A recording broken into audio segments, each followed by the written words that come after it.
What's up, guys? It's Brian here, and today I'm bringing you another update on the mock that I will be bringing to Brickworld Chicago, the bunker base featuring the Commando squads who will be showcased at Brickworld Chicago. Now, in the last segment, you saw most of the exterior of the base finished. I showed you all these details up here, as well as the modularity of the whole thing, how the whole base can basically be taken apart for travel. And so today, I want to show you the interior of the space. Now, when you look at it from like an angle that like people will be visiting the mock at Brickworld, it's going to be displayed from the front. So if you come to Brickworld and want to see the back, just ask me. We'll take the mock apart and I'll show you what the back looks like. However, this is also just content for you guys as well, and so that I can, practice my mock building skills. So in case you missed the last segment, the whole thing does kind of come apart as is necessary for travel.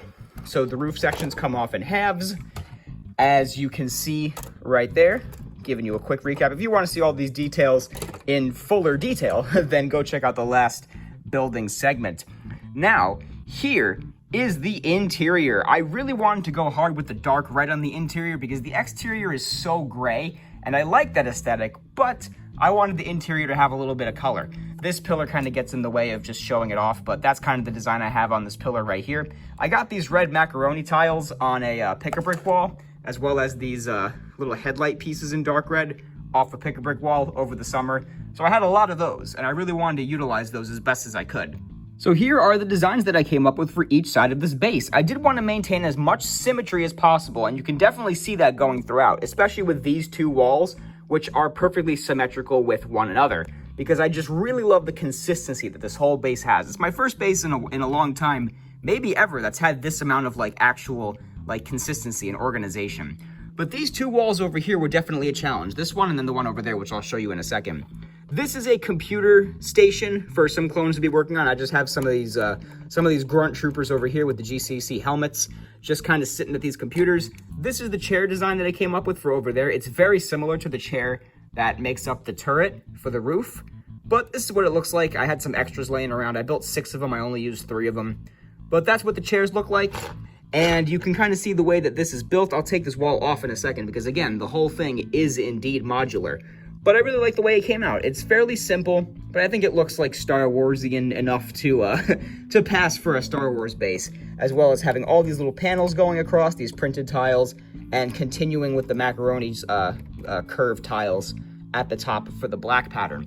On the other side of this is a little bit more of a grayscale thing for the exterior. I didn't go into too much detail with this because I just don't really care to that much. I don't know, I wanted to keep this nice and simple so that it's consistent with the front. But because this whole thing has to be modular, obviously, this wall does come out fairly easily. It is just simply on these 2 bricks right here that are actually modified bricks with the studs on the side. And this is what the walls actually look like. And so it all comes out like that. It looks really funky from this angle because there's more coverage happening on the other side than on this side. But there you can see the space that it was filling, and that's what it looks like. You can see the pieces I used to attach the computers to the wall. It's those pieces right there, those little weird bracket type pieces. But I really want to just get creative and build something that looks different from every mock I've ever done. And I really like the way this is coming out. It was a very big challenge to get this all to work. You can kind of see those blue pieces on the interior there are bricks with the studs on the side that have this side of the wall attached to them, and it's still kind of a weird connection. You can see it's at an angle at the bottom down there. It is at a weird connection still, and I'm doing this with one hand. However, I think it works pretty well. And this pole up here is simply to close the gap in between. There was a little bit of a gap in between the roof and the wall right here. So that little black pillar design is just kind of sealing that gap over there. But that's the wall over there. This is the one I did first, and then yesterday I finished up this wall over here. First of all, I added this ATRT over here, which is actually the build from the 2010 turbo tank that I grayscaled. And I don't know, it just takes up some nice space, and it just has a vehicle in there. I also forgot to show you over here. I'm jumping around like crazy. This little comms table, there's going to be some figures around it. I haven't decided who just yet, as well as some custom crates back here. But this little comms table is kind of neat. It's just an inverted dish with an inverted circular plate in the middle, and then a whole bunch of trans light blue studs around it like so. These crates are actually made with brackets. I want to see if I can find some brackets to show you exactly how I made them. Yeah, basically I took 4 of the brackets and kind of made a square with them. Like, let's see if I can do this in real time for you with just one hand. This is going to be a little difficult, but I pressed all the brackets together like so. I pressed them all together, and it came up with this really cool crate design. So if you just kind of build what you're seeing here while kind of pressing it down, you kind of get the gist of what I did. All those are bracket pieces filled in with tiles to make those crates. It's an original design. I was just playing around with stuff. I'm sure it's been done before, but that's the crate design. Now we come over here. This crate is actually made using the bigger brackets, like the 2x4 brackets. But this wall is very similar to the other wall. I wanted to keep it, again, as consistent as possible. And there's just a gun rack along this wall using those dark red headlight pieces, which I think are pretty good.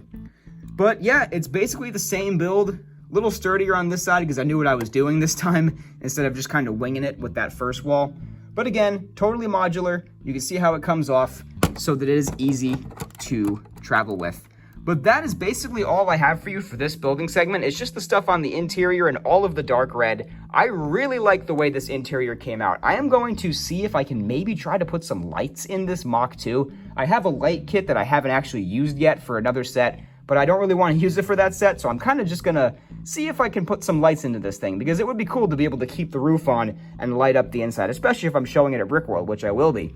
But that's about it for this little building segment. Thank you guys very much for watching, and I hope you're excited to see this finished base when it comes to fruition. I'm just about done with the base. I get to actually start building some nature stuff now that we're done. And we're just 2 weeks away from Brickworld, so I hope to see some of you guys there to see this base in person. So thanks again for watching. This has been Brian from Watermelon Studios. Peace out, guys.